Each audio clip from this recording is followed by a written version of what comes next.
ठीक है, ये करके देख लियो। डी एक्स बाय सिग्मा की बनता, डी जैड बनता, ਇਹਦਾ ਡੈਰੀਵੇਟਿਵ ਕਰ ਦਿਓ ਬੋਥ ਸਾਈਡ ਤਾਂ D X sigma D Z, sigma ਨਾਲ ਇਹ ਕੈਂਸਲ ਹੋ ਗਿਆ। ਠੀਕ ਹੈ, ਅੱਛਾ ਹੁਣ ਜੇ ਗੌਰ ਨਾਲ ਦੇਖੋ ਇਹਦੀ ਵੈਲਿਊ ਆ ਜਿਹੜੀ ਕਿੰਨੀ ਬਣਦੀ ਆ, -∞ ਤੋਂ 0, 1/√2 ਪਾਈ ਏ ਦੀ -1/z²। ਅੱਛਾ ਹੁਣ ਇਹਦੇ 'ਚ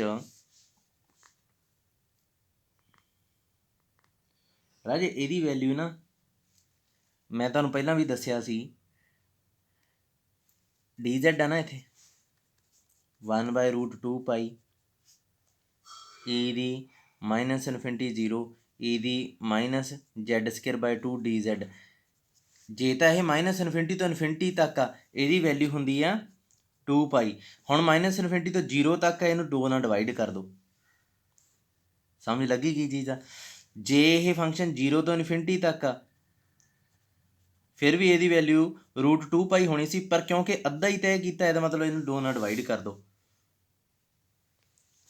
ਸਮਝ ਲੱਗੀ? -∞ ਤੋਂ 0 ਤੱਕ ਵੀ ਇਹਦੀ ਵੈਲਿਊ ਕਿੰਨੀ ਹੁੰਦੀ ਆ? ਦੇਖੋ 1/√2 ਪਾਈ ਤਾਂ ਆਊਗਾ ਹੀ। ਜੇ ਇਹ -∞ ਤੋਂ ਇਨਫਿਨਿਟੀ ਤੱਕ ਹੁੰਦਾ ਇਹਦੀ ਵੈਲਿਊ ਹੋਣੀ ਸੀ 2 ਪਾਈ, ਪਰ ਹੁਣ ਕਿਉਂਕਿ ਅੱਧਾ ਸੋ ਇੱਥੇ 2 ਨਾਲ ਡਿਵਾਈਡ ਕਰ ਦਿਓ। ਆਨਸਰ ਕੀ ਆਇਆ? 1/2, ਜਾਣੀ ਕਿ ਇਹਦੀ ਵੈਲਿਊ ਆ ਗਈ 1/2। ਹੁਣ ਇੱਕ ਚੀਜ਼ ਯਾਦ ਰੱਖਿਓ ਇਹ ਚੀਜ਼ ਨੂੰ ਜਿਹੜੀ ਮੈਂ ਕਹੀ ਹੈ, ਭਾਵੇਂ ਇਹ -∞ ਤੋਂ 0 ਹੋਵੇ ਚਾਹੇ 0 ਤੋਂ ਇਨਫਿਨਿਟੀ ਹੋਵੇ, ਇਹਦੀ ਵੈਲਿਊ ਸੇਮ ਹੁੰਦੀ ਹੈ √2/2। ਜੇ -∞ ਤੋਂ ਇਨਫਿਨਿਟੀ ਤੱਕ ਹੈ ਫਿਰ 2 ਨਾਲ ਡਿਵਾਈਡ ਨਹੀਂ ਕਰੀਦਾ। ਠੀਕ ਹੈ, ਇਹ ਚੀਜ਼ ਯਾਦ ਰੱਖਿਓ। ਇਹਦੀ ਵੈਲਿਊ ਚੱਕ ਕੇ ਭਰ ਦਿਓ। ਇੱਥੇ ਕੀ ਆ ਗਿਆ ਆਪਣੇ ਕੋਲ? ਇੱਥੇ ਜੇ ਵੈਲਿਊ ਮੈਂ ਭਰਤੀ ਇਹ ਆ ਗਿਆ 1/2 μm fx dx 1/2। ਇਹ ਆ ਗਿਆ ਨਾ। ਇਹਦਾ ਮੀਡੀਅਨ ਆ ਜਿਹੜਾ ਸਾਰਿਆਂ ਨਾਲੋਂ ਡਿਫਰੈਂਟ ਤਰੀਕੇ ਨਾਲ ਲੱਭਿਆ, ਇਹ ਆ ਗਿਆ ਨਾ। ਵੈਸੇ ਤਾਂ ਅਦਰਵਾਈਜ਼ ਆਪਾਂ ਐਮ ਲੱਭਦੇ ਹੁੰਦੇ ਹਾਂ, ਹੈ ਨਾ, ਐਮ ਵਿੱਚ ਇੰਟੀਗ੍ਰੇਸ਼ਨ ਕੈਲਕੂਲੇਟ ਕਰ ਲਈਦਾ, ਐਮ ਲੱਭ ਗਈ, ਚਲੋ ਜੀ ਮੀਡੀਅਨ ਲੱਭ ਗਿਆ। ਆਪਾਂ ਕੀਤਾ ਸੀ, ਇੱਕ ਕੁਐਸਚਨ ਆਇਆ ਸੀ ਮੀਡੀਅਨ ਦਾ, ਪਰ ਇੱਥੇ 1/2 ਕੈਂਸਲ ਹੋ ਗਿਆ। ਮਿਊ ਆ ਜਿਹੜਾ ਉਹ m dx ਇਹ ਹੋ ਗਿਆ 0। ਰਾਜੇ ਕਦੋਂ 0 ਹੁੰਦਾ? ਜਾਂ ਤਾਂ ਵਿਚਲਾ ਨੰਬਰ 0 ਹੋਵੇ, ਹੈ ਨਾ। ਵਿਚਲਾ ਨੰਬਰ ਤਾਂ 0 ਹੋਣਾ ਹੀ ਨਹੀਂ, ਉਹ ਤਾਂ ਮੈਂ ਪਹਿਲਾਂ ਹੀ ਕਹਿ ਚੁੱਕਿਆ। ਇੱਥੇ ਰਾਜੇ ਜਿਹੜਾ ਨਾ ਮੈਂ ਸਭ ਤੋਂ ਪਹਿਲਾਂ ਸ਼ੁਰੂ ਕੀਤਾ ਅੱਜ ਕੰਮ, ਇੱਥੇ ਇਹਨੂੰ ਇਹ ਨਹੀਂ ਸੀ ਲਿਖਣਾ ਚਾਹੀਦਾ, ਇੱਥੇ ਨਾ ਇਹਨੂੰ ਸਟ੍ਰਿਕਟਲੀ ਗ੍ਰੇਟਰ ਲਿਖਣਾ ਚਾਹੀਦਾ ਸੀ, ਕਿਉਂਕਿ ਇਹ 0 ਹੋਣਾ ਹੀ ਨਹੀਂ ਕਦੇ। ਇਹ ਤਾਂ 0 ਹੋਣਾ ਹੀ ਨਹੀਂ। ਸੋ ਫਿਰ ਹੋਰ ਕੀ ਕਾਰਨ ਹੋਇਆ? ਉਹ ਇਹਦਾ ਮਤਲਬ ਕੀ ਹੋਊ? ਇਹ ਲਿਮਿਟਸ ਅਤੇ ਇਹ ਲਿਮਿਟਸ ਇਕੁਅਲ ਹੋ ਗਈਆਂ ਹੋਣਗੀਆਂ, ਮਿਊ ਐਮ ਦੇ ਬਰਾਬਰ ਹੋ ਗਿਆ ਹੋਊਗਾ, ਤਾਂ ਕਰਕੇ ਇਹ 0 ਬਣਿਆ। ਸੋ ਮਿਊ ਆ ਜਿਹੜਾ ਮੀਡੀਅਨ ਕੀ ਬਣ ਗਿਆ? ਉਹ ਵੀ ਫਿਰ ਮਿਊ ਹੀ ਬਣ ਗਿਆ। ਸੋ ਮੀਨ ਮੀਡੀਅਨ ਮੋਡ ਇਹ ਨੋਰਮਲ ਡਿਸਟ੍ਰੀਬਿਊਸ਼ਨ 'ਚ ਇਕੁਅਲ ਹੋ ਜਾਂਦਾ। ਮਤਲਬ ਉੱਥੇ ਹੀ ਹਾਫ, ਉੱਥੇ ਹੀ ਅੱਧ ਹੁੰਦਾ ਸਾਰੇ ਕਾਸੇ ਦਾ। ਅੱਧ ਮਤਲਬ ਮੀਡੀਅਨ, ਉੱਥੇ ਹੀ ਸਭ ਤੋਂ ਵੱਡੀ ਉਚਾਈ ਮਿਲਦੀ ਆ, ਉਚਾਈ ਮਤਲਬ ਮੋਡ, ਉੱਥੇ ਹੀ ਐਵਰੇਜ ਮਿਲਦੀ ਆ ਮਤਲਬ ਮੀਨ। ਠੀਕ ਆ, ਸੋ ਇਹ ਵਧੀਆ ਡਿਸਟ੍ਰੀਬਿਊਸ਼ਨ ਹੋ ਗਈ ਆਪਣੇ ਕੋਲ। ਅੱਛਾ ਉਸ ਤੋਂ ਬਾਅਦ ਇਹ ਥੋੜ੍ਹਾ ਜਿਹਾ ਅੱਗੇ ਚੱਲੀਏ ਰਾਜੇ। ਮੀਨ ਡੈਵੀਏਸ਼ਨ ਨਾ ਆਪੇ ਕਰ ਲਿਆ ਕਰੋ, ਕਿਉਂਕਿ ਮੈਂ ਤਾਂ ਊਂ ਹੀ ਨਹੀਂ ਕਰਵਾਉਂਦਾ, ਮੋਡ ਪਾ ਕੇ ਇੱਕ ਇੰਟੀਗ੍ਰੇਸ਼ਨ ਕੀਤਾ ਹੋਇਆ। ਜੇ ਨਾ ਸਮਝ ਲੱਗੀ ਮੈਨੂੰ ਦੱਸ ਦਿਓ। ਇਹ ਸ਼ੁਰੂ ਤੋਂ ਹੀ ਮੇਰਾ ਨਾ ਮੀਨ ਡੈਵੀਏਸ਼ਨ ਨਾਲ ਇੰਨਾ ਰੁਝਾਨ ਜਿਹਾ ਬਣਿਆ ਹੀ ਨਹੀਂ, ਪਰ ਇਹ ਵਧੀਆ ਹੁੰਦੀ ਆ, ਐਕਸਪੈਕਟੇਸ਼ਨ ਹੁੰਦੀ ਆ ਇੰਟੀਗ੍ਰੇਸ਼ਨ ਕਰ ਦੇਣਾ ਇਹਦਾ ਮੋਡ ਪਾ ਕੇ। ਮੈਨੂੰ ਤਾਂ ਲੱਗਦਾ ਨਹੀਂ ਇਹਦੇ 'ਚ ਕੁਛ ਹੈਗਾ ਔਖਾ, ਹੈ ਨਾ। ਹੁਣ ਇਹ ਤੁਹਾਨੂੰ ਵੀ ਪਤਾ ਹੀ ਹੈ ਇੱਥੇ ਵੀ ਆਹ ਜਿਵੇਂ ਇਹਨੇ ਕੀਤਾ ਹੋਇਆ, x ਮਾਈਨਸ ਮਿਊ ਨੂੰ ਟੀ ਪੁੱਟ ਕਰ ਲਿਆ, ਮੋਡ ਆ ਗਿਆ। ਫਿਰ ਉਹਨੂੰ ਓਬਵੀਅਸਲੀ ਉਹਨੂੰ ਬ੍ਰੇਕ ਕਰਕੇ, ਕਿਉਂਕਿ ਇਹ ਈਵਨ ਬਣ ਗਿਆ ਨਾ ਵਿੱਚ, ਈਵਨ ਬਣ ਗਿਆ ਨਾ ਵਿੱਚ ਫੰਕਸ਼ਨ ਆ ਜਿਹੜਾ ਈਵਨ ਬਣ ਗਿਆ। ਟੀ ਦੀ ਜਗ੍ਹਾ -t ਕਰੋਗੇ ਕੋਈ ਫਰਕ ਨਹੀਂ ਪੈਣਾ। ਸੋ ਇਹਨੇ 0 ਤੋਂ ਇਨਫਿਨਿਟੀ ਲਿਮਿਟ ਲਾ ਕੇ ਮੂਹਰੇ 2 ਲਾ ਲਿਆ। ਹੁਣ ਇਹਦਾ ਇੰਟੀਗ੍ਰੇਸ਼ਨ ਸੋਲਵ ਕੀਤਾ ਹੋਇਆ। ਮੈਨੂੰ ਤਾਂ ਸਿੰਪਲ ਇੰਟੀਗ੍ਰੇਸ਼ਨ ਹੀ ਲੱਗ ਰਿਹਾ ਇਹ। ਜੇ ਪ੍ਰੋਬਲਮ ਆਈ ਮੈਨੂੰ ਜ਼ਰੂਰ ਪੁੱਛ ਲਿਓ, ਕੋਈ ਪੁੱਛਦਾ ਹੀ ਨਹੀਂ। ਅੱਜ ਐਤਕੀ ਸਾਰਾ ਕੁਛ ਹੀ ਆਉਣ ਲੱਗ ਗਿਆ। ਮੈਂ ਯੂਟਿਊਬ ਤੁਹਾਡੇ ਕਹਿਣ 'ਤੇ ਯੂਟਿਊਬ 'ਤੇ ਵੀਡੀਓ ਪਾਉਣ ਲੱਗਿਆ ਰਾਜੇ, ਅਤੇ ਵਿਊਜ਼ ਆ ਰਹੇ ਆ 60 ਨਹੀਂ ਸੱਚ, ਤੁਹਾਡੀ ਕਲਾਸ ਦੇ ਤਾਂ 60 ਆ ਜਾਣ, ਧੰਨ ਭਾਗ ਆ। 20-25 ਫਸਟ ਈਅਰ ਦੇ 150 ਜਾਣਾ, 60 ਵਿਊ ਆਉਂਦੇ ਆ ਉਹਨਾਂ ਦੇ। ਮਤਲਬ ਇੰਨੀਆਂ ਸ਼ੌਂਕ ਨਾਲ ਵੀਡੀਓਜ਼ ਦੇਖ ਰਹੇ ਆ ਉਹ, ਮੈਨੂੰ ਬਹੁਤ ਖੁਸ਼ੀ ਹੋ ਰਹੀ ਆ ਬਈ 100 ਜਾਣਾ ਵੀਡੀਓ ਦੇਖ ਹੀ ਨਹੀਂ ਰਿਹਾ। ਕੋਈ ਨਾ ਮੁੱਕ ਲੈਣ ਤੋਂ ਸਿਲੇਬਸ, ਟੈਸਟ ਲੈਣੇ ਆ, ਪੇਪਰ ਰਾਜੇ ਤੁਹਾਡੇ ਉਵੇਂ ਹੀ ਹੋਣੇ ਆ ਜਿਵੇਂ ਪਿਛਲੇ ਸਾਲ ਹੋਏ ਸੀਗੇ, ਬਿਠਾ ਬਿਠਾ ਕੇ ਕਮਰਿਆਂ 'ਚ। ਅੱਛਾ, ਇਹ ਰਾਜੇ ਜਦੋਂ ਐਕਸ ਨਾਰਮਲ ਡਿਸਟ੍ਰੀਬਿਊਸ਼ਨ ਨੂੰ ਫੋਲੋ ਕਰਦਾ ਨਾ, ਇਹਦੀ ਨੋਟੇਸ਼ਨ ਇਹ ਹੁੰਦੀ ਹੈ ਐਨ, ਇੱਥੇ ਕੌਮਾ ਪਾ ਕੇ ਮੀਨ ਲਿਖ ਦਿੰਦੇ ਆ, ਇੱਥੇ ਕੌਮਾ ਪਾ ਕੇ ਸਿਗਮਾ ਸਕੇਅਰ ਜਾਣੀ ਕਿ ਵੇਰੀਐਂਸ ਲਿਖ ਦਿੰਦੇ ਆ। ਠੀਕ ਹੈ, ਜੇ ਐਕਸ ਨੂੰ ਇਨ ਫਿਊਚਰ ਐਂ ਲਿਖਿਆ ਹੋਇਆ 10 ਅਤੇ ਇੱਥੇ 25, ਇਹਦਾ ਮਤਲਬ ਕੀ ਆ, ਮਿਊ ਕੀ ਹੋ ਗਿਆ 10 ਅਤੇ ਵੇਰੀਐਂਸ ਕੀ ਹੋ ਗਿਆ 25, ਸਟੈਂਡਰਡ ਐਵੀਏਸ਼ਨ ਕੀ ਹੋ ਗਿਆ ਅੰਡਰ ਰੂਟ ਕਰ ਦਿਓ ਇਹਦਾ 5। ਇਹ ਸਾਰਾ ਡਾਟਾ ਇੱਥੋਂ ਹੀ ਆਪਾਂ ਨੂੰ ਮਿਲ ਜਾਂਦਾ ਅਤੇ ਇੱਥੋਂ ਹੀ ਆਪਾਂ ਫੰਕਸ਼ਨ ਵੀ ਬਣਾ ਸਕਦੇ ਹਾਂ। ਫਿਰ ਮਿਊ ਅਤੇ ਸਿਗਮਾ ਪਤਾ ਲੱਗ ਗਿਆ, ਆਪਾਂ ਇਹਨੂੰ ਐਂ ਬਣਾ ਸਕਦੇ ਹਾਂ ਈ ਜੋ ਵੀ ਆ 1/√2 ਪਾਈ, ਸਿਗਮਾ ਕੀ ਆ 5, ਈ ਦੀ -1/2, ਐਕਸ ਮਾਈਨਸ ਮਿਊ ਘਟਾ ਦਿਓ ਕਿੰਨਾ ਆਇਆ 10, ਨੀਚੇ ਸਿਗਮਾ 5, ਇਹਦਾ ਸਾਰੇ ਦਾ ਸਕੇਅਰ, ਇਹ ਤੁਹਾਡਾ ਐਫ(x) ਬਣ ਜਾਊਗਾ -∞ ਤੋਂ x। ਸੋ ਆਪਣੇ ਕੋਲ ਡਾਟਾ ਉਨਾ ਕੀ ਦਿੱਤਾ ਹੁੰਦਾ ਜਿਹਦੇ ਨਾਲ ਆਪਣਾ ਐਫ(x) ਪੂਰਾ ਹੋ ਜਾਏ। ਸੋ ਇਹ ਇੱਥੇ ਪੂਰਾ ਹੋ ਜਾਂਦਾ ਹੈ। ਹੁਣ ਅੱਗੇ ਗੱਲ ਕਰੀਏ ਨੋਰਮਲ ਵੇਰੀਏਟ ਦੀ। ਹਜੇ ਖਾਸਾ ਲੰਬਾ ਕੰਮ ਆ। ਨੋਰਮਲ ਡਿਸਟ੍ਰੀਬਿਊਸ਼ਨ ਮੈਨੂੰ ਲੱਗਦਾ 60 ਮਿੰਟ ਦੇ 2-3 ਲੈਕਚਰ ਲੈ ਕੇ ਜਾਊਗਾ। ਅੱਛਾ, ਇਹ ਕੀ ਕਹਿੰਦੇ ਆ, ਇਹ ਕਹਿੰਦੇ ਨਾ ਨਵਾਂ ਵੇਰੀਏਬਲ ਡਿਫਾਈਨ ਕਰੋ। ਐਕਸ ਆ ਜਿਹੜਾ ਉਹ ਤਾਂ ਇਹ ਆ, ਕਹਿੰਦਾ ਨਵਾਂ ਵੇਰੀਏਬਲ ਡਿਫਾਈਨ ਕਰੋ ਕਿਹੜਾ ਜ਼ੈਡ ਕਿਹੜਾ ਐਕਸ ਮਾਈਨਸ ਮਿਊ ਸਿਗਮਾ। ਇਹ ਬੈਸਟ ਵੇਰੀਏਬਲ ਆ, ਬਹੁਤ ਵਧੀਆ। ਇਹਦੇ ਵਾਸਤੇ ਇਹ ਵੇਰੀਏਬਲ ਵਾਸਤੇ ਆਪਣੇ ਕੋਲੇ ਟੇਬਲ ਵੀ ਹੈਗੇ ਆ ਜ਼ੈਡ ਵਾਸਤੇ, ਇਹਦੇ ਵਾਸਤੇ ਫਾਰਮੂਲੇ ਵੀ ਬਹੁਤ ਆ, ਬਹੁਤ ਔਖੇ ਕੁਐਸਚਨ ਬਹੁਤ ਸੌਖੇ ਕਰ ਦਿੰਦਾ ਇਹ ਜ਼ੈਡ। ਸੋ ਇਹਦੀ ਡਿਸਟ੍ਰੀਬਿਊਸ਼ਨ ਪਤਾ ਕਰਨੀ ਬਹੁਤ ਜ਼ਰੂਰੀ ਹੈ। ਸੋ ਕਿਵੇਂ ਪਤਾ ਕਰਦੇ ਹੁੰਦੇ ਆਪਾਂ, ਕਮੂਲੇਟਿਵ ਡਿਸਟ੍ਰੀਬਿਊਸ਼ਨ ਫੰਕਸ਼ਨ ਲਾ ਕੇ, ਕੈਪੀਟਲ ਵਾਲਾ ਯਾਦ ਆ, ਉਹਦਾ ਡੈਰੀਵੇਟਿਵ ਕਰ ਦਾਂਗੇ ਬਸ, Z less than small Z. ਇਹੀ ਹੈ ਨਾ ਇਹਦੀ ਡੈਫੀਨੇਸ਼ਨ। ਬਾਅਦ 'ਚ ਜ਼ੈਡ ਦੀ ਜਗ੍ਹਾ 'ਤੇ ਕੁਛ ਭਰ ਦੇਣਾ ਜਿਹੜੀ ਵੈਲਿਊ ਆਪਾਂ ਨੂੰ ਦਿੱਤੀ ਹੋਈ ਹੈ, ਇਹ ਸਮਾਲ ਜ਼ੈਡ। ਉਸ ਤੋਂ ਬਾਅਦ ਐਕਸ ਇੱਧਰ ਆ ਜਾਊਗਾ ਅਤੇ ਬਾਕੀ ਸਾਰਾ ਸਮਾਨ ਉੱਧਰ ਲੈ ਜਾਓ। ਕਿਵੇਂ ਕੀ ਬਣੂਗਾ ਉਹ, ਉੱਧਰ ਜਾ ਕੇ ਮਿਊ ਸਿਗਮਾ ਜ਼ੈਡ, ਇਹ ਤੁਹਾਨੂੰ ਕਰਨਾ ਆਉਂਦਾ। ਸਿਗਮਾ ਨੂੰ ਉੱਧਰ ਲੈ ਜਾਓ, ਬਾਅਦ 'ਚ ਮਿਊ ਨੂੰ ਇੱਧਰ ਲੈ ਜਾਓ, ਇਹ ਜੁੜ ਜੂਗਾ। ਹੁਣ ਮੇਨ ਕੰਮ ਆ ਆਪਣਾ ਕਿੱਥੋਂ ਤੱਕ ਜਾਊਗਾ, ਇੱਥੇ ਕੁਛ ਸੋਚਣ ਦੀ ਵੀ ਨਹੀਂ ਲੋੜ, ਕਿਉਂਕਿ ਇੱਕ ਚੀਜ਼ ਮੈਨੂੰ ਪਤਾ, ਐਕਸ ਸ਼ੁਰੂ ਹੁੰਦਾ -∞ ਤੋਂ ਖ਼ਤਮ ਹੁੰਦਾ ਇਨਫਿਨਿਟੀ 'ਤੇ। ਓਬਵੀਅਸਲੀ ਇਹ ਇਨਫਿਨਿਟੀ ਤੋਂ ਤਾਂ ਵੱਡਾ ਨਹੀਂ ਹੋ ਸਕਦਾ। ਸੋ ਇਹਦਾ ਮਤਲਬ ਇਹ ਖ਼ਤਮ ਫਿਰ ਇੱਥੇ ਹੋਊਗਾ। ਠੀਕ ਹੈ, ਮੈਂ ਜਿਹੜੀ ਚੀਜ਼ ਐਂ ਕਹਿਣਾ ਹੁੰਦਾ ਨਾ, ਇਹਨੂੰ ਧਿਆਨ ਨਾਲ ਦੇਖਿਆ ਕਰੋ। ਕਈ ਵਾਰੀ ਨਾ ਫੰਕਸ਼ਨ ਕਿਹੋ ਜਿਹਾ ਆਉਂਦਾ, ਚਲੋ ਜਦੋਂ ਕੁਐਸਚਨ ਕਰਵਾਊਂਗਾ ਉਦੋਂ ਤੁਹਾਨੂੰ ਦੱਸੂਗਾ। ਮੈਨੂੰ ਲੱਗਦਾ ਉਹ ਕੁਐਸਚਨ ਲੰਘ ਗਿਆ ਹੋਣਾ ਪਿੱਛੇ, ਇੱਕ ਮਿੰਟ ਵੇਟ ਕਰੋ, ਮੈਨੂੰ ਥੋੜ੍ਹਾ ਜਿਹਾ ਸੋਚ ਲੈਣ ਦਿਓ। ਜਿਹੜੀ ਚੀਜ਼ ਮੈਂ ਕਹਿਣੀ ਚਾਹੁੰਦਾ ਰਾਜੇ ਉਹ ਧਿਆਨ ਨਾਲ ਦੇਖੋ। ਜੇ ਮੰਨ ਲਓ ਐਕਸ ਤੁਹਾਡਾ ਹੁੰਦਾ 2 1 ਤੋਂ 2 ਦੇ ਵਿੱਚ, ਅਤੇ ਆਪਣਾ ਇਹ ਨੰਬਰ ਹੁੰਦਾ 2 ਤੋਂ ਵੱਡਾ, ਮਤਲਬ ਮੈਂ ਇਹ ਚੀਜ਼ ਇੰਨੀ ਕਿਉਂ ਸੋਚਦਾ ਵੀ ਐਕਸ -∞ ਤੋਂ ਇਨਫਿਨਿਟੀ ਤੱਕ ਆ, ਤੁਹਾਨੂੰ ਟੈਨਸ਼ਨ ਲੈਣ ਦੀ ਲੋੜ ਨਹੀਂ, -∞ ਤੋਂ ਇਹਦੇ ਤੱਕ ਬ੍ਰੇਕ ਕਰ ਲਓ। ਜੇ ਮੰਨ ਲਓ 1 ਤੋਂ 2 ਤੱਕ ਹੁੰਦਾ, -∞ ਤੋਂ ਇਨਫਿਨਿਟੀ ਤੱਕ, ਤਾਂ ਮੈਂ ਇੰਟੀਗ੍ਰੇਸ਼ਨ ਕਿਵੇਂ ਬ੍ਰੇਕ ਕਰਨਾ ਸੀਗਾ, ਮੈਂ ਕਰਨਾ ਸੀ 1 ਤੋਂ 2 ਤੋਂ ਮਿਊ ਪਲੱਸ ਸਿਗਮਾ ਜ਼ੈਡ। ਜੇ ਇਹ ਨੰਬਰ 2 ਤੋਂ ਛੋਟਾ ਹੋਵੇ ਫਿਰ ਆਪਾਂ ਕਿਵੇਂ ਬ੍ਰੇਕ ਕਰਦੇ ਹਾਂ, ਫਿਰ ਮੈਂ ਇਸ ਚੀਜ਼ ਨੂੰ ਕਿਵੇਂ ਲਿਖਣਾ ਸੀ, ਇਸ ਚੀਜ਼ ਇਹੀ ਹੈ, ਮਤਲਬ ਇਹੀ ਚੀਜ਼ ਲਿਖੀ ਹੋਈ ਆ।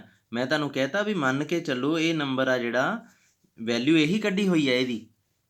ਜੇ ਐਕਸ -∞ ਤੋਂ ਇਨਫਿਨਿਟੀ ਦੀ ਜਗ੍ਹਾ 'ਤੇ 1 ਤੋਂ 2 ਦੇ ਵਿੱਚ ਹੁੰਦਾ ਅਤੇ ਇਹ ਨੰਬਰ 2 ਤੋਂ ਵੱਡਾ ਹੁੰਦਾ, ਹੁਣ ਇਨਫਿਨਿਟੀ ਤੋਂ ਤਾਂ ਵੱਡਾ ਹੋਣ ਹੋ ਰਿਹਾ ਇਹ, ਸੋ ਮੈਂ 2 ਲੈ ਲਿਆ, 2 ਤੋਂ ਵੱਡਾ ਹੁੰਦਾ ਤਾਂ ਇਹਨੂੰ ਇੱਦਾਂ ਬ੍ਰੇਕ ਕਰਨਾ ਸੀ। ਇਸੇ ਚੀਜ਼ ਨੂੰ ਜੇ ਇਹ ਨੰਬਰ 2 ਤੋਂ ਛੋਟਾ ਹੁੰਦਾ ਤਾਂ ਆਪਾਂ ਕਿਵੇਂ ਬ੍ਰੇਕ ਕਰਨਾ ਸੀ, 1 ਤੋਂ ਮਿਊ ਪਲੱਸ ਸਿਗਮਾ ਜ਼ੈਡ। ਫਿਰ 2 ਨੂੰ ਵਿੱਚ ਨਹੀਂ ਸੀ ਲਿਆਉਣਾ ਆਪਾਂ, ਕਿਉਂਕਿ ਖ਼ਤਮ ਹੋ ਗਿਆ ਨਾ ਇੱਥੇ ਖ਼ਤਮ ਨਹੀਂ ਹੋ ਰਿਹਾ ਸੀ, 2 ਤੋਂ ਗਾਂਹ ਜਾਊਗਾ ਇਹ। ਠੀਕ ਹੈ, ਸੋ 1 ਤੋਂ 2 ਤੋਂ ਇੱਥੋਂ ਤੱਕ ਜਾਂਦਾ। ਚਲੋ ਇੱਥੇ ਵੈਲਿਊ ਭਰ ਦਿਓ। ਕੋਈ ਐਗਜ਼ਾਮਪਲ ਕਰਾਉਣੀ ਪਊਗੀ ਮੈਨੂੰ ਇਹ ਚੀਜ਼ ਜਿਹੜੀ ਮੈਂ ਕਹਿਣੀ ਚਾਹੁੰਦਾ ਨਾ ਸਮਝਾਉਣ ਵਾਸਤੇ, ਤੁਹਾਨੂੰ ਕੋਈ ਨਾ ਲੱਭ ਲੂੰਗਾ। ਆਹ ਛੁੱਟੀਆਂ 'ਚ ਹੀ ਲੈਕਚਰ ਰਿਕਾਰਡ ਜਿਹੜੇ ਕਰਨੇ ਆ ਨਾ, ਇਹਨਾਂ 'ਚ ਹੀ ਕੋਈ ਨਾ ਕੋਈ ਐਗਜ਼ਾਮਪਲ ਮੈਂ ਪਾ ਦੇਣੀ ਹੈ, ਫਿਰ ਤੁਹਾਨੂੰ ਕਲੀਅਰ ਹੋ ਜੂਗੀ ਇਹ ਚੀਜ਼।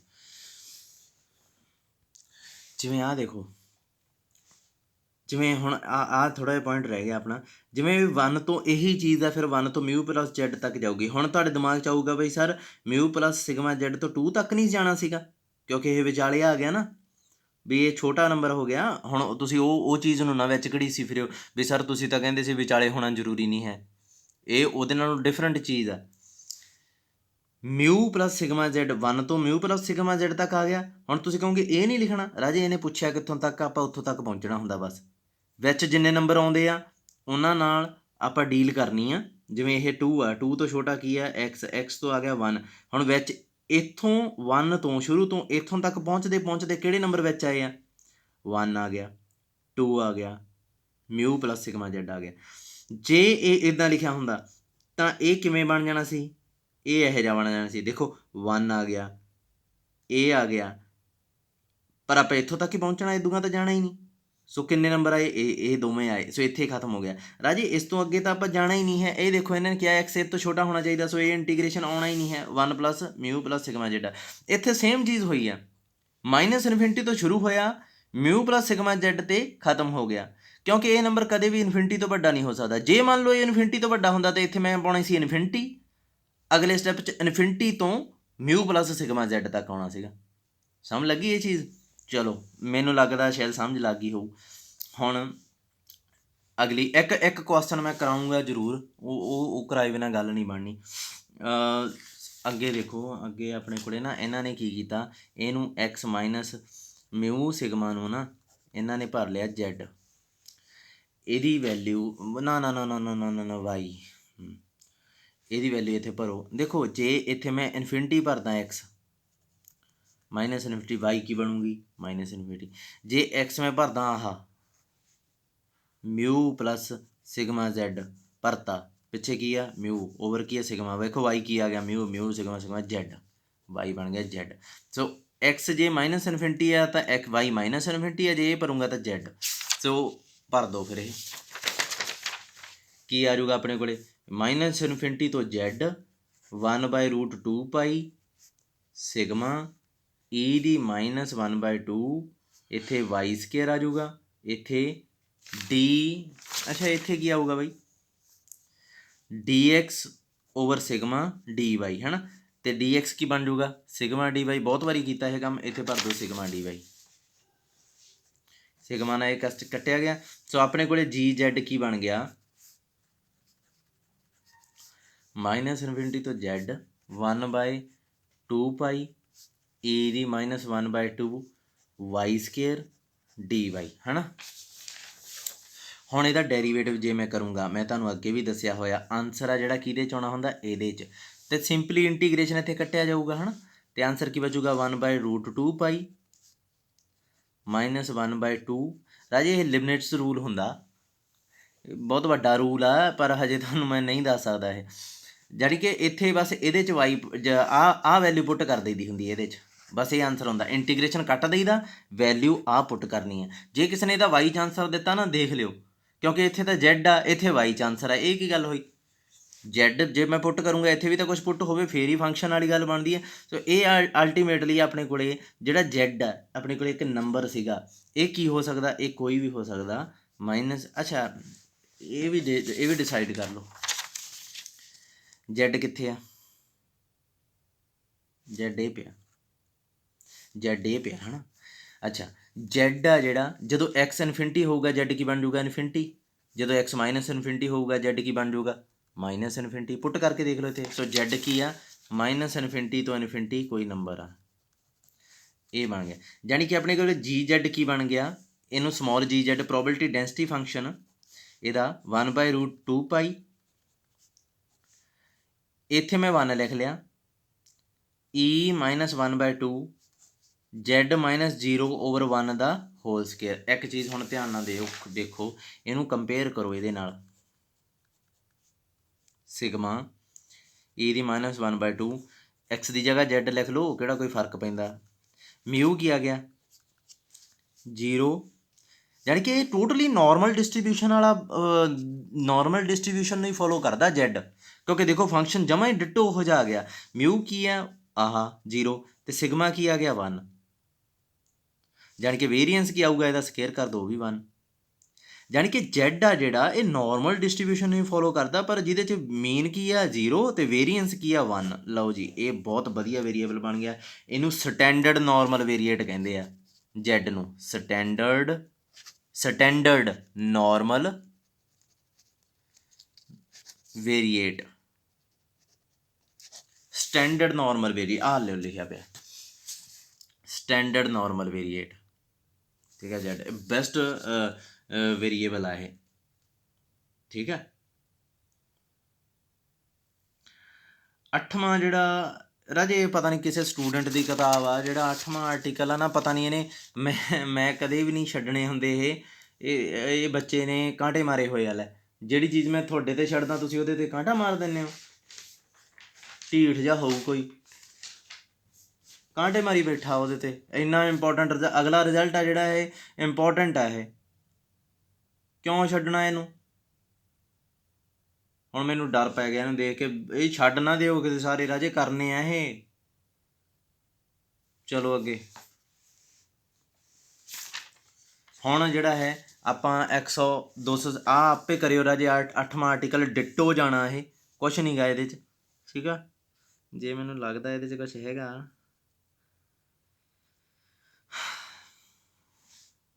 ਆਪੇ ਕਰਿਓ ਰਾਜੇ, ਕੁਛ ਨਹੀਂ ਹੈ ਇਹਦੇ 'ਚ। ਮੈਂ ਦੇਖ ਲਿਆ, ਦੇਖੋ Z ਆ ਨਾ, ਆ Z² ਬ੍ਰੇਕ ਹੋ ਗਿਆ ਓਬਵੀਅਸਲੀ, -V ਤੋਂ V ਤੱਕ ਜਾਊਗਾ। ਫਿਰ ਉਹ ਫਿਰ ਇਹਨਾਂ ਨੇ ਡਬਲ ਕਰ ਲਿਆ, ਕੁਛ ਵੀ ਨਹੀਂ, ਇੰਟੀਗ੍ਰੇਸ਼ਨ ਆ ਸਿੰਪਲ।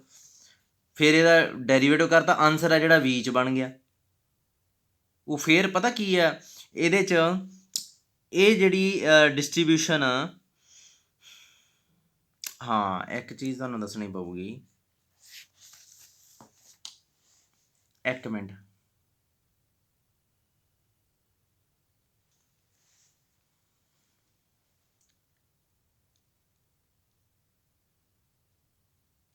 ਜਿਹੜੀ ਰਾਜੇ ਇੱਕ ਚੀਜ਼ ਯਾਦ ਰੱਖਿਓ, ਇਹ ਜਿਹੜਾ ਆਰਟੀਕਲ ਆ ਨਾ 8ਵਾਂ, ਇਹਦੇ 'ਚ ਆਹ ਪੋਰਸ਼ਨ ਮੈਂ ਸਮਝਾਉਣ ਲੱਗਾ ਗੱਲਾਂ, ਇਹ ਤੋਂ ਆਹ ਕਿਵੇਂ ਬਣਿਆ ਬਸ।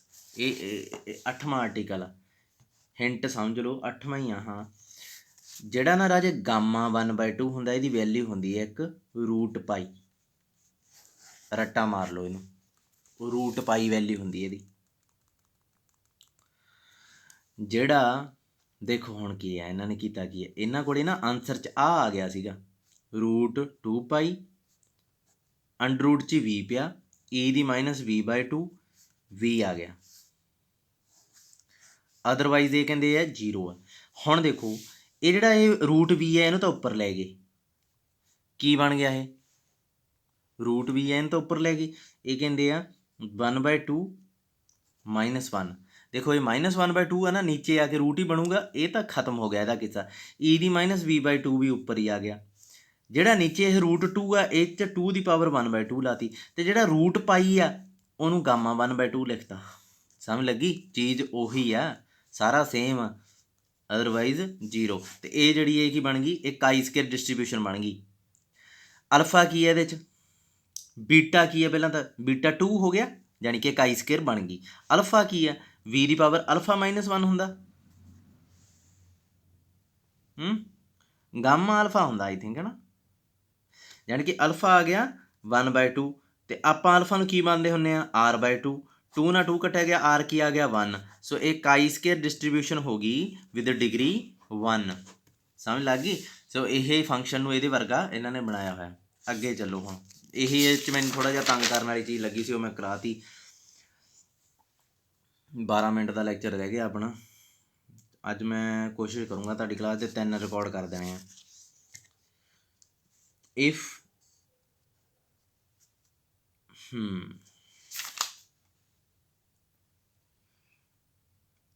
ਇੱਕ ਮਿੰਟ,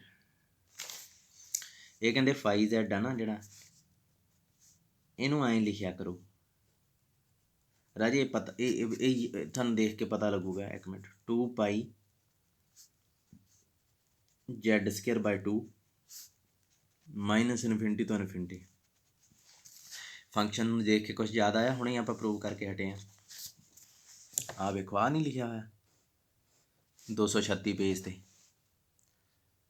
GZ, ਇਸੇ ਦੀ ਕੋਈ ਗੱਲ ਕਰ ਰਿਹਾ। ਇਹਦੀ ਪੱਕੀ ਨੋਟੇਸ਼ਨ ਹੈ ਇੱਕ, ਇਹ φ ਨਹੀਂ ਇਹ ਗਲਤ ਪਾਤੀ ਮੈਂ, ਛੋਟੀ ਫਾਈ ਹੁੰਦੀ ਹੈ, ਛੋਟੀ ਫਾਈ ਹੁੰਦੀ ਹੈ, ਇਹ ਉੱਪਰ ਡੰਡੇ ਜੇ ਨਹੀਂ ਬਣਾਏ ਹੁੰਦੇ ਉਹਦੇ, ਇਹ ਜੀ ਫਾਈ ਹੁੰਦੀ ਹੈ ਟੇਢੀ, ਠੀਕ ਹੈ।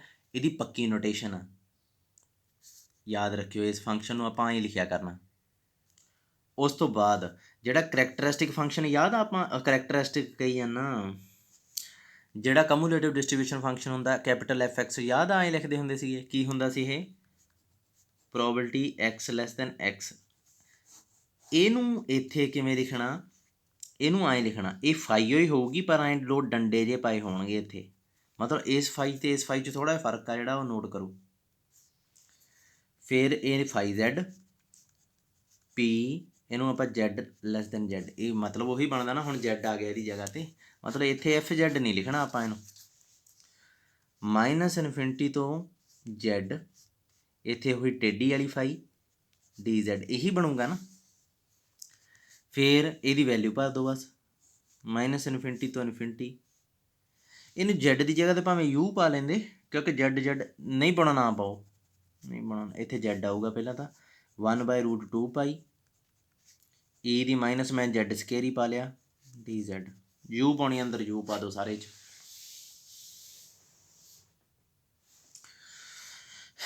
ਇੱਕ ਚੀਜ਼ ਯਾਦ ਰੱਖਿਓ ਹੁਣ, ਜਿਹੜਾ ਇਹ ਫਾਈ Z ਆ ਅਲਟੀਮੇਟਲੀ ਕਿਹਦੇ ਬਰਾਬਰ ਹੁੰਦਾ,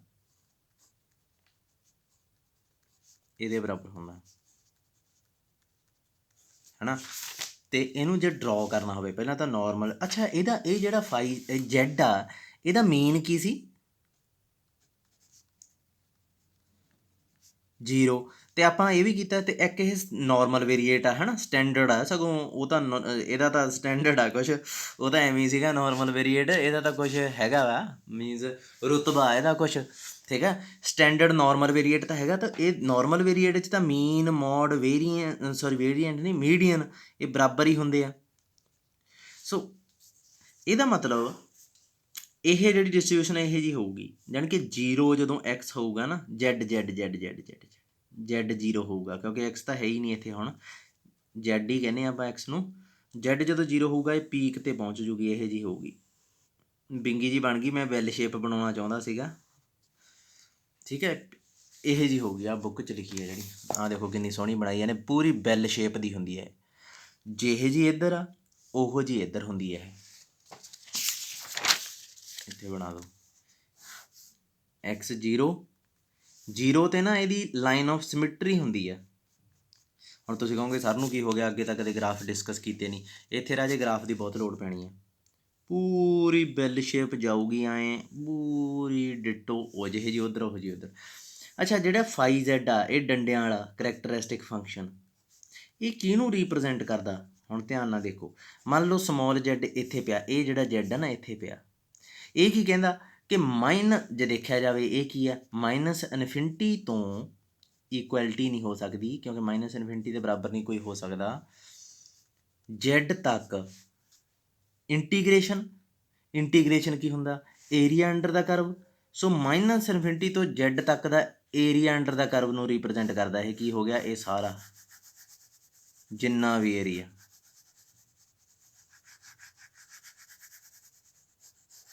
ਸਮਝ ਲੱਗੀ। ਇਹੀ ਇਹਨੇ ਬੁੱਕ 'ਚ ਕਿਹਾ ਹੋਇਆ ਹੈ, ਆਹ ਦੇਖੋ ਆਹ ਸਿਰੇ ਤੱਕ, ਆਹ ਵੀ ਇਹਨੇ ਕਲਰਡ ਕਰਨਾ ਸੀ, ਇਹਨੂੰ ਛੱਡਤਾ, ਇਹ ਵੀ ਕਰ ਦਿੰਦਾ ਤਾਂ ਵਧੀਆ ਸੀ, -∞ ਤੱਕ ਰੰਗ ਭਰਿਆ ਹੋਇਆ ਇਹਦਾ। ਅੱਛਾ ਉਸ ਤੋਂ ਬਾਅਦ ਇਹ ਕਹਿੰਦਾ, ਹੁਣ ਇਹਦੇ ਫਾਰਮੂਲੇ ਆ, ਕਹਿੰਦਾ ਇਹਦੇ ਬਹੁਤ ਸਾਰੇ ਫਾਰਮੂਲੇ ਆ, ਕਹਿੰਦਾ ਉਹਨਾਂ ਦੀ ਹੈਲਪ ਵੀ ਬਹੁਤ ਮਿਲਦੀ ਆਪਾਂ ਨੂੰ, ਸੋ ਕਹਿੰਦਾ ਉਹਨਾਂ ਨੂੰ ਪ੍ਰੂਵ ਵੀ ਕਰੋ। ਸੋ ਸਭ ਤੋਂ ਪਹਿਲਾ ਫਾਰਮੂਲਾ, ਇਹ ਡੰਡਿਆਂ ਵਾਲੀ ਹੈ ਨਾ ਜਿਹੜੀ, ਇਹ ਯਾਦ ਰੱਖਿਓ, ਫਾਈ -Z, ਇਹ ਕਿਹਦੇ ਬਰਾਬਰ ਹੁੰਦੀ ਹੈ, 1 - ਫਾਈ Z, ਪਹਿਲਾ ਰਿਜ਼ਲਟ।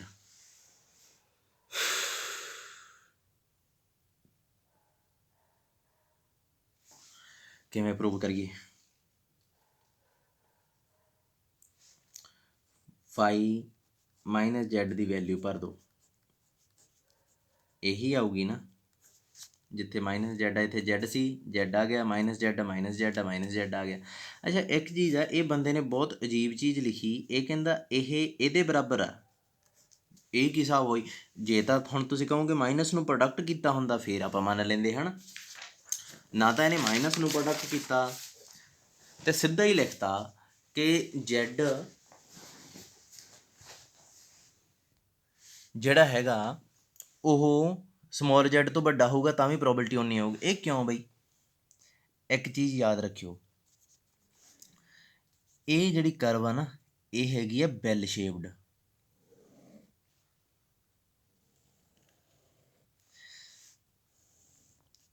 ਜੇ Z ਇੱਥੇ ਪਿਆ ਤੇ -Z ਡਿਟੋ ਸ਼ੀਸ਼ੇ ਵਾਂਗੂ ਉਹਦੇ ਉਨੀ ਦੂਰੀ ਤੇ ਇਧਰਲੇ ਪਾਸੇ ਪਿਆ। ਹੁਣ ਮੈਨੂੰ ਦੱਸੋ ਇਹਦਾ ਮਤਲਬ ਕੀ ਹੈ? Z ਲੈਸ ਦੈਨ -Z ਮਤਲਬ ਕੀ ਆ? -Z ਤੋਂ ਇਧਰਲਾ ਏਰੀਆ ਹੈ ਨਾ। ਇਹਦਾ ਮਤਲਬ ਕੀ ਆ? Z ਤੋਂ ਕੈਪੀਟਲ Z ਵੱਡਾ, ਮਤਲਬ Z ਕੈਪੀਟਲ Z ਇੱਧਰ ਆ ਗਿਆ, ਮਤਲਬ Z ਤੋਂ ਇੱਧਰ ਵਾਲਾ ਏਰੀਆ ਹੈ ਨਾ। ਜੇ ਤੁਸੀਂ ਇਹਨੂੰ ਖੋਲੋ ਤਾਂ ਇਹ ਪ੍ਰੋਬੇਬਿਲਟੀ ਬਣੂਗੀ -∞ ਤੋਂ -Z ਹੈ ਨਾ, ਕਿਉਂਕਿ Z ਵਿੱਚ -∞ ਐਂ ਵੀ ਲਿਖ ਸਕਦਾ ਨਾ ਮੈਂ ਇਹਨੂੰ, -∞ ਪਾ ਲਓ ਇੱਧਰ। ਤੇ ਇਹ ਕੀ ਹੋਊਗਾ? -∞ ਤੋਂ -Z ਵਾਲਾ ਏਰੀਆ ਆ ਗਿਆ। ਜੇ ਇਹਨੂੰ ਲਿਖਣਾ ਹੋਵੇ ਇਹਨੂੰ ਐਂ ਵੀ ਲਿਖ ਸਕਦੇ ਨਾ, ਇੱਥੇ ਐਂ ਪਾ ਲਓ ਇਨਫਿਨਿਟੀ ਤੋਂ ਛੋਟਾ, ਯਾਨੀ ਕਿ Z ਸਮੋਲ Z ਤੋਂ ਸ਼ੁਰੂ ਹੁੰਦਾ, ਕੈਪੀਟਲ Z ਦੇਖੋ ਗੱਲ ਤਾਂ ਉਹੀ ਹੈ ਨਾ, ਕੈਪੀਟਲ Z ਵੱਡਾ ਲਿਖਿਆ ਹੋਇਆ ਨਾ, ਕੈਪੀਟਲ Z ਹੀ ਇੱਧਰ ਵੱਡਾ, ਜਾਂਦਾ ਕਿੱਥੋਂ ਤੱਕ ਹੁੰਦਾ? ਇਨਫਿਨਿਟੀ ਤੱਕ, ਯਾਨੀ ਕਿ Z ਤੋਂ ਇਨਫਿਨਿਟੀ ਤੱਕ ਦਾ ਏਰੀਆ। ਤੇ ਕਿਉਂਕਿ ਕਰਵ ਸਿਮੈਟ੍ਰਿਕ ਆ ਇਹ ਦੋਵੇਂ ਬਰਾਬਰ ਹੋਣਗੇ। ਸਮਝ ਲੱਗ ਗਈ ਹੁਣ? ਤੇ ਇੱਥੇ ਇਨਫਿਨਿਟੀ ਦਾ ਕੋਈ ਜ਼ਿਕਰ ਨਹੀਂ ਪਾਉਣਾ, ਇਹਦੀ ਕੋਈ ਲੋੜ ਨਹੀਂ, ਇਹ ਚੀਜ਼ ਕੁਛ ਦੇਖਣ ਦੀ ਲੋੜ ਨਹੀਂ। ਵੀਡੀਓ ਬੈਕ ਕਰਕੇ ਦੇਖ ਲਿਓ ਜੇ ਨਾ ਸਮਝ ਲੱਗੀ। ਇਹ ਦੋਵੇਂ ਹਮੇਸ਼ਾ ਬਰਾਬਰ ਹੁੰਦੇ ਆ। ਹੁਣ ਇਹਦਾ ਪ੍ਰੂਫ ਕਰਨ ਲੱਗਾ ਮੈਂ, ਜਾਣੀ ਕਿ φ -Z ਆ ਗਿਆ ਤਾਂ ਇਹਨੂੰ ਮੈਂ ਪ੍ਰੋਬੇਬਿਲਟੀ Z -Z ਐਂ ਲਿਖ ਸਕਦਾ। ਉਸ ਤੋਂ ਬਾਅਦ ਇਹਨੂੰ ਮੈਂ ਐਂ ਵੀ ਲਿਖ ਸਕਦਾ। ਉਸ ਤੋਂ ਬਾਅਦ ਇਹਨੂੰ ਮੈਂ 1 ਐਂ ਤਾਂ ਲਿਖ ਹੀ ਸਕਦਾ। ਇਹ ਤਾਂ ਕੋਈ ਚੱਕਰ ਹੀ ਨਹੀਂ, ਇਹ ਤਾਂ ਤੁਹਾਨੂੰ ਪਹਿਲਾਂ ਪਤਾ ਵੀ ਇਹ 1 ਇਹਦਾ ਕੰਪਲੀਮੈਂਟ ਆ, ਉਹਦੀ ਪ੍ਰੋਬੇਬਿਲਟੀ ਦੇ ਬਰਾਬਰ ਹੁੰਦੇ। ਅਤੇ ਫਿਰ ਜੇ ਇਹ Z ਤੋਂ ਵੱਡਾ ਨਹੀਂ ਹੋਊਗਾ ਤਾਂ ਓਬਵੀਅਸਲੀ Z ਤੋਂ ਕੈਪੀਟਲ Z ਆਹ ਇਹ ਤੋਂ ਛੋਟਾ ਹੋਊਗਾ। ਅਤੇ ਇਸੇ ਨੂੰ ਹੀ ਆਪਾਂ ਕੀ ਕਹਿ ਸਕਦੇ ਹਾਂ? 1 φZ। ਹੁਣ ਤੁਸੀਂ ਕਹੋਗੇ ਸਰ ਐਂ ਤਾਂ ਨਹੀਂ, ਇਹ ਤਾਂ ਗਲਤ ਹੋ ਗਿਆ, ਕਿਉਂਕਿ φZ 'ਚ ਤਾਂ ਇੱਥੇ ਇਕੁਐਲਿਟੀ ਪਾਈ ਸੀ, ਇੱਥੇ ਤੁਸੀਂ ਇਕੁਐਲਿਟੀ ਨਹੀਂ ਪਾਈ ਹੋਈ ਫਿਰ ਵੀ ਉਹਨੂੰ ਉਵੇਂ ਲਿਖੀ ਜਾਂਦੇ ਹੋ। ਰਾਜੇ ਮੈਂ ਤੁਹਾਨੂੰ ਬਹੁਤ ਵਾਰੀ ਦੱਸਿਆ ਹੋਇਆ ਕਿ ਇਕੁਐਲਿਟੀ ਕੰਟੀਨਿਊਸ ਦੇ ਕੇਸ 'ਚ ਕੋਈ ਮਾਇਨੇ ਨਹੀਂ ਰੱਖਦੀ।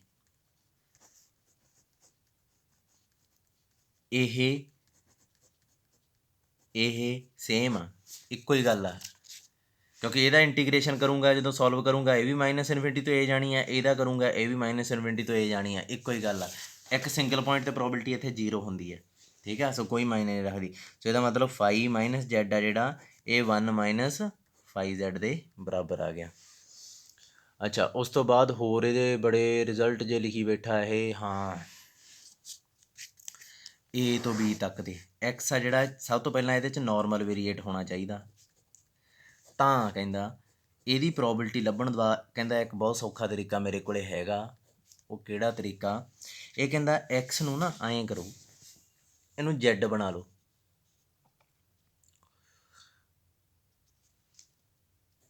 A - ਬਾਹਰ ਕੱਢਤਾ, ਇਹਦੇ 'ਚੋਂ ਵੀ μ ਬਾਹਰ ਕੱਢਤਾ, ਇਹਦੇ ਚੋਂ ਵੀ μ ਬਾਹਰ ਕੱਢਤਾ, ਫਿਰ ਸਿਗਮਾ ਨਾਲ ਡਿਵਾਈਡ ਕਰਤਾ। ਦੇਖੋ ਇਹ ਕੀ ਬਣ ਗਿਆ ਹੁਣ? Z ਅਤੇ ਇਹ ਬਾਕੀ ਸਾਰਾ ਸਮਾਨ ਉਵੇਂ ਪਿਆ ਰਿਹਾ। ਹੁਣ ਇੱਕ ਚੀਜ਼ ਦੇਖੋ, ਕੱਲ੍ਹ ਆਪਾਂ ਇੱਕ ਰਿਜ਼ਲਟ ਕੀਤਾ ਸੀ ਜੇ ਤੁਹਾਨੂੰ ਯਾਦ ਹੋਵੇ, CXD। ਮੈਂ ਤੁਹਾਨੂੰ ਕਿਹਾ ਸੀ ਇਹ ਬਰਾਬਰ ਹੁੰਦਾ x ਲੈਸ ਦੈਨ D, ਇਹਨੂੰ minus probability x less than C ਦੇ ਬਰਾਬਰ। ਇਹ ਰਿਜ਼ਲਟ ਆ ਜਿਹੜਾ, ਇਹਨੂੰ ਯਾਦ ਰੱਖਿਓ। ਉਹੀ ਚੀਜ਼ ਹੁਣ D ਦੀ ਜਗ੍ਹਾ 'ਤੇ ਇਹ ਆ ਗਿਆ, C ਦੀ ਜਗ੍ਹਾ 'ਤੇ ਇਹ ਆ ਗਿਆ। ਸੋ ਇਹ ਮੈਂ ਐਂ ਲਿਖ ਸਕਦਾ Z less than B - μ sigma minus Z - A - μ sigma. ਹਰੇਕ ਵੀਡੀਓ ਦੇਖਣੀ ਜ਼ਰੂਰੀ ਆ ਰਾਜੇ। ਮੈਂ ਨਹੀਂ ਚਾਹੁੰਦਾ ਕਿ ਜਿਹੜੀਆਂ ਪਿਛਲੀਆਂ ਵੀਡੀਓ ਤੁਸੀਂ ਸਕਿੱਪ ਕਰਕੇ ਅੱਗੇ ਵਧਣ ਦੀ ਕੋਸ਼ਿਸ਼ ਕਰੋ, ਉਹਦਾ ਕੋਈ ਫਾਇਦਾ ਨਹੀਂ। ਇਹਦੀ ਵੈਲਿਊ ਕਿਹਦੇ ਬਰਾਬਰ ਆਊਗੀ? φ ਡੰਡਿਆਂ ਵਾਲੀ B - μ ਸਿਗਮਾ ਮਾਈਨਸ φ ਫਿਰ ਡੰਡਿਆਂ ਵਾਲੀ A - μ ਸਿਗਮਾ। ਇਹਦੀ ਵੈਲਿਊ ਹੈ, ਜਾਣੀ ਕਿ ਇਹਦੀ ਪ੍ਰੋਬੇਬਿਲਟੀ ਕੱਢਣ ਦਾ ਕਿੰਨਾ ਸੌਖਾ ਤਰੀਕਾ ਆਪਣੇ ਕੋਲ ਆ ਗਿਆ। ਠੀਕ ਆ। ਸੋ ਅਗਲਾ ਜਿਹੜਾ ਮੈਂ ਅਗਲੇ ਲੈਕਚਰ 'ਚ ਦੇਖਦੇ ਹਾਂ, ਇੱਕ ਛੋਟਾ ਜਿਹਾ ਹੈਗਾ, ਉਹਨੂੰ ਵੀ ਨਿਬੇੜੋ ਕੰਮ ਉਹਦਾ। ਇਹ ਕਹਿੰਦਾ probability x less than c ਹੈ ਜਿਹੜੀ, ਇਹ ਇਹਦੇ ਬਰਾਬਰ ਹੋਊਗੀ ਡੰਡਿਆਂ ਵਾਲੀ ਫਾਈ c ਮਾਈਨਸ ਮਿਊ ਸਿਗਮਾ। ਰਾਜੇ ਇਹਦੇ 'ਚ ਕੀ ਹੈ, ਇਹ ਕੁਛ ਹੈਗਾ ਵਾ ਇਹਦਾ ਕੋਈ? ਇਹਦੇ 'ਚ ਘਟਾ ਦਿਓ, x ਮਾਈਨਸ ਮਿਊ ਘਟਾ ਦਿਓ, ਇੱਧਰੋਂ ਵੀ c ਮਾਈਨਸ ਮਿਊ ਘਟਾ ਦਿਓ, ਇਹਦੇ 'ਚ ਸਿਗਮਾ ਲਾ ਦਿਓ, ਇਹਦੇ 'ਚ ਸਿਗਮਾ ਲਾ ਦਿਓ, ਇਹ ਕੀ ਬਣ ਗਿਆ z, ਇਹ ਕੀ ਬਣ ਗਿਆ c ਮਾਈਨਸ ਮਿਊ ਸਿਗਮਾ। ਅਤੇ ਇਹਦੀ ਵੈਲਿਊ ਕੀ ਹੁੰਦੀ ਹੈ? ਜੇ ਇੱਥੇ ਸਮੋਲ z ਹੁੰਦਾ ਆਪਾਂ ਲਿਖਣਾ ਸੀ ਫਾਈ z, ਹੁਣ c ਮਾਈਨਸ ਮਿਊ ਆ ਤਾਂ ਲਿਖ ਦਿੰਦੇ ਫਾਈ c ਮਾਈਨਸ ਮਿਊ ਸਿਗਮਾ ਹੋ ਗਿਆ। ਸੋ ਇਹਦੀ ਵੈਲਿਊ ਕੱਢਣ ਦੇ ਵੀ ਅੱਡ ਅੱਡ ਆਪਣੇ ਕੋਲੇ ਤਰੀਕੇ ਆ ਗਏ। ਚਲੋ ਬਾਕੀ ਅਗਲਾ ਲੈਕਚਰ ਦੇਖਦੇ ਹਾਂ। ਇਹਦਾ ਮੂਵਮੈਂਟ ਜਨਰੇਟਿੰਗ ਫੰਕਸ਼ਨ ਜੇ ਕੱਢੀ ਜਾਂਦਾ ਇਹ, ਥੋੜ੍ਹੀਆਂ ਜਿਹੀਆਂ ਐਗਜ਼ਾਮਪਲਾਂ। ਅਗਲੇ ਲੈਕਚਰ 'ਚ ਮੈਨੂੰ ਲੱਗਦਾ ਨਾਰਮਲ ਡਿਸਟਰੀਬਿਊਸ਼ਨ ਹੋ ਜੂਗੀ।